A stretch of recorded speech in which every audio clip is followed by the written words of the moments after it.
this regime is have also realized that Kenyans wamewagudua, and they are now on a survival mode, self-preservation mode, and we must be careful so that they don't keep throwing bones at us, and we run after the bones and lose the focus. And that is why I was saying, if you look through the impeachment of proposed impeachment or talked about impeachment of Gachagua, listen to people, you could actually tell that it is something that has been schemed, thought through. Maybe initially they may have thought that it could work, but then it came out as a good plan, a choreographed thing, where at a given stage you now had Boss Chorei saying, I am the one going to be in charge of this process. In fact, you, William, stay out of it. I will conduct it to the end. Instead of us having the impeachment motion on the floor or being tabled in the National Assembly, Mugatana appears through the window with a censure motion in the Senate, and he's not a naive lawyer or advocate. He clearly knows that this is a process that should start at the National Assembly. Then all of a sudden, you see him in the evening having found his way to go and say, sorry, I apologize for all these things. If you look at the totality of all that and you look at the numbers that are supporting Gachagua, those who are not supporting him, the utterances, you can actually see a kipindi. It is something that has been thrown to us to keep us busy, while they see what is it that may stick. And I want to say this with a lot of respect to every other community in this country. There will be a lot of focus on the mountain because of this solid almost 7 million block. And it is the one that he used to get into power. He is so scared about it if we were to, the block was to, move to another basket. And that is why I'm saying it is important that we remain focused on what is it that we want to achieve. The end game for all this is to get the whole regime home. It is what the guys in the matatu industry said, kuva dereva kuva makanga. And you will realize that there is a little bit of disorientation on this issue of the impeachment when Kenyans have now said, mulikuja pamoja, edeni pamoja. If there is an impeachment of one, there must be impeachment of the other, and both of them must be impeached at the same time. Literally saying, get rid of the system at the same time.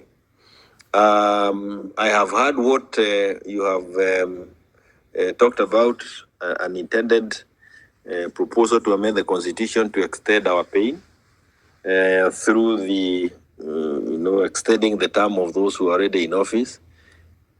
I want to say that while it is a very dangerous thing, they are not that naive. They know that it is something that cannot see the light of day. But it will occupy our minds, and again, if we lose focus, they will continue allowing the dirty corruption scandals, deals to pass through. They will continue implementing them. But also removing us from the ball where we are saying, let's focus on what is this that will take them home. And I like what the lawyers are doing, myself included, in court. There is a case, I didn't hear Dewajiro talk about it. There is now a petition that is before the courts, and Dewa was informing me earlier in the day. I was it yesterday or today, I think it was yesterday, not earlier in the day, yesterday late in the evening, that the mention of the same case comes on the 29th of October. And the gist of the matter is that we would want to move the court to allow for a referendum so that Kenyans can either vote for or against the continued management of affairs by the KK regime. That is a move that will keep them very scared and on a survival mode. That kind of a petition, while all the others are very important because we must safeguard our national assets, for the reasons that were again adduced by Degwa, plus many others. While that is very important for to continue being done, we will need to keep them.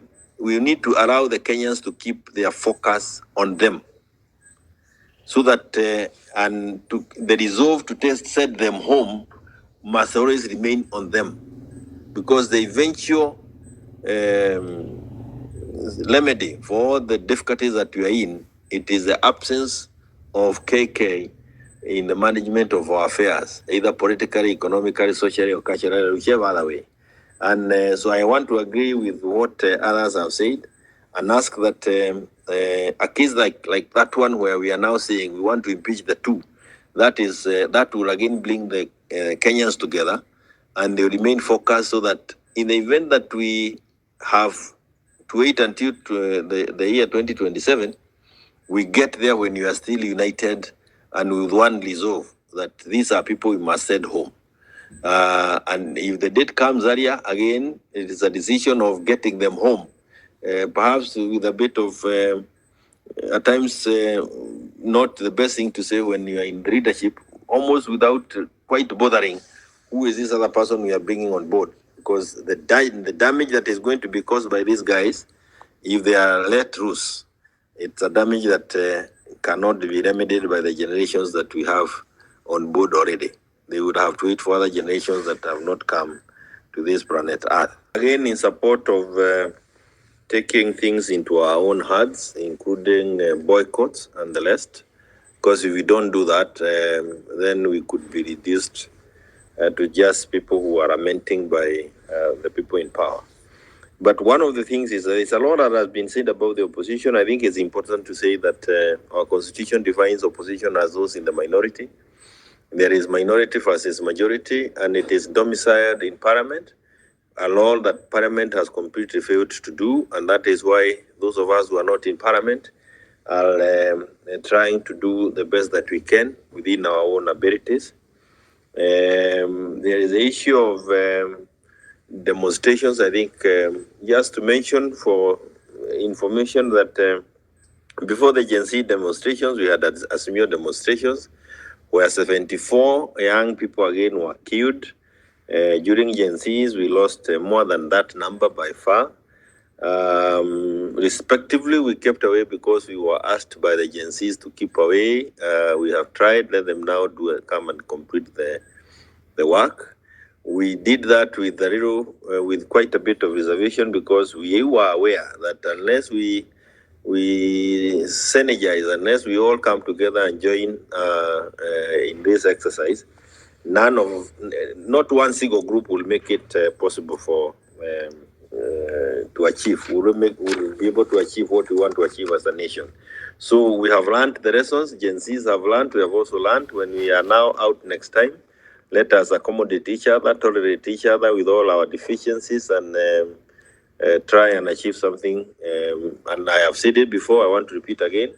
The only solution available to us is to terminate the continued management of our affairs by the KK regime. We are clearly under state capture, and while there is going to be fight in courts, I think we also need to look at these other avenues, including boycott. But I'm saying we must come back to the streets.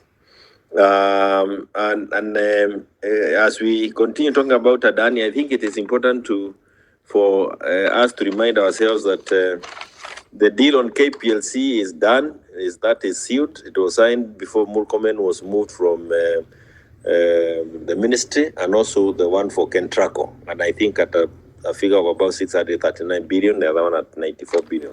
So when you are fighting Adani at Jomo Kenyatta, and when you want to fight it at the Ministry of Energy, it's to have to be fought from different levels, because one is concluded, the other one is in the process of being concluded. And on the issue of Chapter 6, what I think is the missing link, and while we are in a lot of difficulties, it's good also to appreciate that never before in the history of this country have we had Kenyans themselves engaging in the affairs of this country and calling out the oversight that we are seeing being done by Kenyans across the board. And I want to conclude by saying the missing link is our ability to go to the court, the Constitutional Court, and getting it made possible for us to know when we want to exercise the sovereign power directly, what do we need to do? It is there in the articles, not explicitly provided for, but implied. But at the point at which the court would then give us the path, every time we have an executive that goes log like this, we will then be able to call on that those provisions and move to take back power to ourselves without the kind of difficulties that we're having now. These guys are going to be lucky because by the time we get that defined, we are likely to have they are likely to have exercised the power over us for the next 3 years or so. But once again, I want to thank everybody for the contributions. I have heard the challenges that have been thrown to us, and I have gotten ideas of what we can do going forward. But I'm available where I'm needed and within a short notice, and I thank you.